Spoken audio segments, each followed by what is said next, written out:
Sa halos 1 hektaryang tanimang ito sa bayan ng Quezon, Quezon Province, may mga nakatindig na puno na parang tumatangis.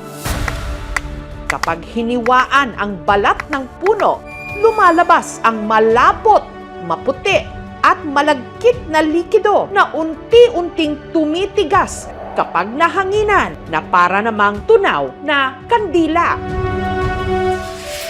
Pero hindi hinagpis ang ibinibigay nito kina Lele, sa halip, tears of joy. Ang kakaiba kasi nitong halimuyak, ginagamit ng mga sikat na luxury perfume brand para mas tumagal daw ang amoy ng pabango at magbigay ng fresh, spicy na note. Ang mga dagtang ito ang kinukolekta nila para maibenta abroad. Ito ang Manila Elemi. Parang siyang pepper lemon or may pagka-citrus ang amoy. Malayo ka palang maaamoy mo na siya. Not only Dior, nandyan din sina Gucci, Chanel, lahat sila ginagamit na to. Pero sa anong puno nga ba na dito lang sa Pilipinas matatagpuan? Kumakatas ang malagintong dagtang ito.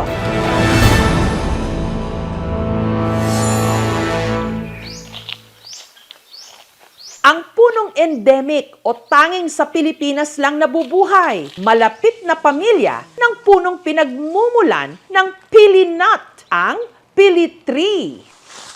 Pero paglilinaw ni Lele, hindi lahat ng klase ng puno ng pili nakukuhaan nila ng Manila Elemi. Ang pinakang kailangan kasi sa market is Canarium luzonicum.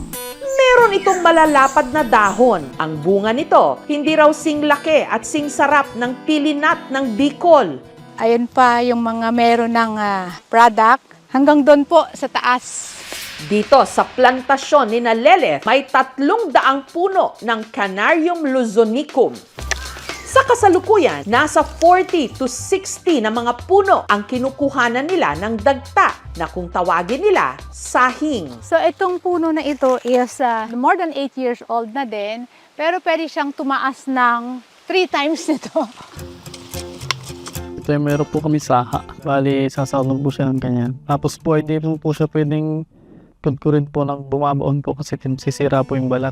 Hahayaan itong tumulo sa loob ng 8 araw. Malambot at malagkit ang dagta kapag bago na nagiging gray-white at tumitigas kapag natuyo. Kaya ang nga po siya ay medyo dahan-dahan lang po ang pagsungkit po ng sahing po kasi po pag po medyo madumi po ay nababawasan po ang presyo sa market.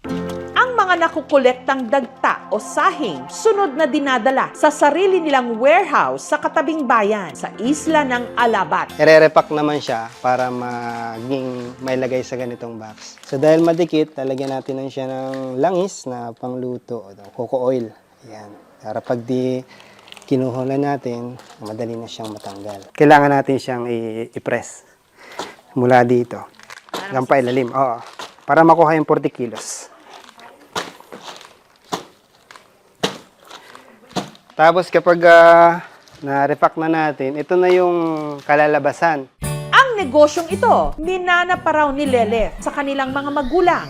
Pero bago sila nagkaroon ng sariling plantasyon, nagsimula raw sila bilang buying station at local supplier ng mga Elemi resin. 2017, since yung parents namin is nagsusupply sa other exporter. So pinag-aralan namin kung paano mag-export. Ang kanilang unang kliyente, isang distiller ng essential oil sa France. Ang unang-unang export namin is only 1,000 kilos. Ginagamit ito sa ingredients ng perfume, cosmetics, medicine din. Hanggang taong 2018, nagtayo na sila ng sarili nilang plantasyon ng Canarium luzonicum. Kada taon, meron na raw silang 4 hanggang 5 shipments abroad. Sa France, Spain, and Morocco. Yan yung mga regular client namin. Mahal siya kasi malaki ang demand, konti ang supply. So, ini-encourage namin yung mga mayroong vacant lot na mataniman ng pili para mas dumami yung supply and makasustain dun sa world market. Maraming nakakaapekto sa pagpaprice ng LME. Oil content niya, yung moisture content, tapos syempre meron ding mga logistics cost. Regular buying price is 230. And then bibili namin sa buying station ng like 235 or 240. Ganun. Ang mga puno naman ng pili sa Kabikulan na siyang pinagkukunan ng export quality na pili nuts, hindi raw Canarium luzonicum, kundi yung tinatawag na Canarium ovatum. Kilala sa Bicol, pero meron din itong dagta. Siya yung may pinakamalaking bunga. Yun nga lang, iba ang amoy sa dagta ng Canarium luzonicum. Hindi rin sing mahal dahil mas konti raw ang nakukuha ritong langis. Gayunman, ginagawa pa rin itong essential oil dito sa Pilipinas at abroad. Dito sa Gubat, Sorsogon, ang pagtatatak o pagsugat sa balat ng pili tree at pangungulekta ng dagta nito na kung tawagin nila pulot. Mahigit 2 dekada ng hanap buhay ni na Teresa at Rolando. O yung pulot po ng pili, sa isang buwan, 2 beses po kumukuha. Magtsatsaga kaya dapat araw-araw talaga magtatatak para dire-diretso yung daloy ng pulot. Isang puno yung tatak dapat, 2 lang, 3. Kasi mahirap na yung pag nakaikot sa kanya, mamamatay yung puno. Tuwing 3:00 ng hapon, sinusuyod ni Rolando ang ipinamana sa kanyang lupain na may pilihan o 30 puno ng Canarium ovatum. Yung mga puno ng pili dito, baka century na yung buhay nila. Malaki na sila ng dadatlang po. Mas matapang ng konti yung amoy nito sa sampagita. Ito yung babae. Namumulaklak siya ng konti. Hindi kagaya ng lalaki, hindi nagbubunga. Mas malakas magdagtaing lalaki kaysa babae.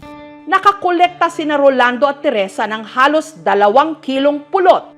2 oras mahigit lang to kinuha sa puno. Kunti lang yung daloy ng pulot. Dapat araw-araw magtatak para duro-diretso yung daloy ng pulot. XLB? Hi! 2 kilo, eksakto. Ang halos 2 kilong pulot na kanilang nakolekta na ibenta nila ng 200 pesos o 100 pesos kada kilo. I-deliver naman ito ni LV sa mga bagsakan kung saan na ibenta niya ng 120 to 130 pesos kada kilo. Ang mga pulot hindi nila alam na ginagamit para sa mga mamahaling pabango. Ginagamit lang daw kasi nila ito bilang pangsiga sa uling. Buong buhay po namin talaga. Ngayon lang po kami nagka-pundar ng TV dahil po sa pulot. Ang mga tigalubok naman sa Bohol, nangongolekta rin daw ng dagta ng puno ng pili. Ipinapahid sa kanilang mga sumasakit na kasukasuan. Tambaw sila na, tambaw sila bado.